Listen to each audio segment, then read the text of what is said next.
এখন আগের থেকে তাহলে একটু কম দেখছেন। বলছিলেন না ওই দিনে আপনি কান্না করে দিয়েছিলেন না, আমার কিন্তু কষ্টই লাগছে আপনার কান্না দেখে। তো আসলে স্কিন ডিজিজ এই যে আপনি 50-60টা মলম দিছিলেন, এই জন্য আপনার গোছাই নিয়ে আসতে ভিতর থেকে একটু সময় লেগে যাবে, কারণ অনেক দিনের পুরান একটা রোগ। এটাকে আস্তে আস্তে আস্তে আস্তে আস্তে আস্তে ভালো করতে তবে হ্যাঁ একটা জিনিস এখানে হলো, আপনি যত বেশি মানবেন, যত বেশি নিয়ম মেনে চলবেন, তত তাড়াতাড়ি ভালো হবে। যেহেতু আপনার এই 50-60টা মলম দেওয়া হয়েছে তো নাকি? 50-60টা মলম দিচ্ছেন, আপনিই তো বলছেন, আমি তো আর জানি না। আপনি না বললে তো আর জানতাম না। তো ওনার চিকিৎসা চলতেছে। এই যে ওষুধ ওনার 9 তারিখে আসছিলেন, 9-8-26 নেটামিউর 0/1-2-3 দিছিলাম। এই নেটামিউর 0/1-2 দিছিলাম। তার 10 ভাগের মধ্যে 3 ভাগ ভালো হয়েছিল তখন। আর এখন কতটুকু ভালো হয়েছে? এখন ধরেন আগে 3 আর অন্য 2 5 ভাগই ভালো। দেখছেন? গুড। এই যে আরো 2 ভাগ বেশি। বলেন। আমি তো গ্যাস্ট্রিকের ওষুধ খাইতেছি রানিং অন, দুটো একসাথে খাওয়া যাইবো? খাওয়া যাবে, কিন্তু গ্যাস্ট্রিকের ওষুধ চেষ্টা করবেন না খাওয়া। কেন? বোঝার চেষ্টা করবেন যে আপনার কোন খাবারে গ্যাস হয়। আর পানি খাবেন 4 লিটার। পানি খাওয়া একদম মিস করবেন না। আর পরিপূর্ণ ঘুমাবেন 8 ঘন্টা। আর কোনো সময় মিস করবেন না পানি খাইতে। আর খেয়াল করবেন যে আপনার কোন খাবারে গ্যাস হয়। যদি আপনি বুঝতে পারেন, আপনি যদি ডাক্তার হয়ে যেতে পারেন, তাহলে আপনার গ্যাস্ট্রিকের ওষুধে টাচই করা লাগবে না। আমি আর যখন দেখবেন যে শোনেন, যখন দেখবেন যে খুব ঠেকায় পড়ে গেছেন, যখন একবারে বুঝলেন যে আজকে বেশি খাওয়া হয়ে গেছে বা তখন খেয়ে নেবেন। আপনার এবার যে ওষুধ দিছি প্রয়োজন পড়বে না গ্যাস্ট্রিকের ওষুধ। ঠিক আছে? আপনার এই কেসটা তো আমি কুইজ হিসাবে দিছি, দেখা যাক ডাক্তাররা কি কমেন্টস করে। আচ্ছা ঠিক আছে, আল্লাহ হাফেজ। তো এখন আপনার 3 ভাগ, 10 ভাগের মধ্যে 3 ভাগ ভালো হয়েছিল, এখন 5 ভাগ ভালো, আলহামদুলিল্লাহ।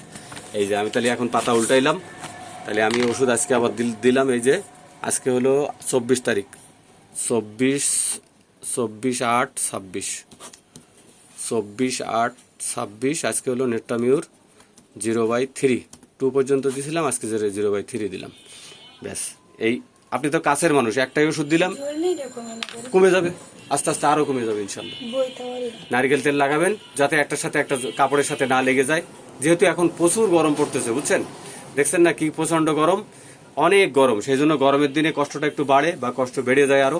এই জন্য দিবেন, ইনশাল্লাহ আরো জ্বালা কমে যাবে, ওই কমবে। যেহেতু এটা তো আমি লিখি নাই, এখন 10% আপ টু 5%, মানে 10 ভাগের মধ্যে 5 ভাগ ভালো। এখন আগে 3 ভাগ হয়েছিল, এখন 5 ভাগ ভালো। ওষুধ শেষ করে আজকে আসছেন, আলহামদুলিল্লাহ। আপনি সহযোগিতা করছেন, দিলেন।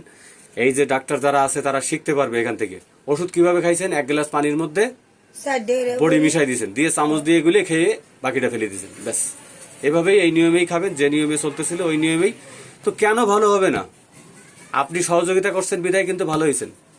যদি আপনি সহযোগিতা না করতেন, হ্যাঁ, যদি আপনি সহযোগিতা না করতেন, যদি আপনি বলতেন যে আরে আমি টাকা দিছি, আমি মানবো না, কি হয়েছে, আমি তো টাকা দিয়ে ওষুধ খাচ্ছি, ডাক্তার বলছে বলুক, আমি মানতাম না, তা তো আর ভালো হতো না। এই যে আপনি সহযোগিতা করছেন, আপনি নিয়ম ফলো করছেন, 4 লিটার পানি খাইছেন, ঠিক মতো পানি, বেশি করে পানি খাইছেন, তারপরে সাবান মলম দেন নাই, তারপর নারিকেল তেল লাগাইছেন, এই যে ব্যাস কমা শুরু হয়ে গেছে। এখন আস্তে আস্তে আস্তে আস্তে দেখবেন কমে যাবে। আপনার তো বডিতে সমস্ত জায়গায় ভরা, বুকে পেটে একেবারে ভরা, পায়টায় আমি আর এখন দেখাইতে যাচ্ছি না। কথা তো সত্য নাকি? 50টা মলম দিয়েছেন, খেলা ব্যাপার নাকি? এই যে 50-60টা মলম দিয়েছেন, খেলা ব্যাপার? তাহলে এখান থেকে বেরিয়ে আসতে একটু সময়ের দরকার।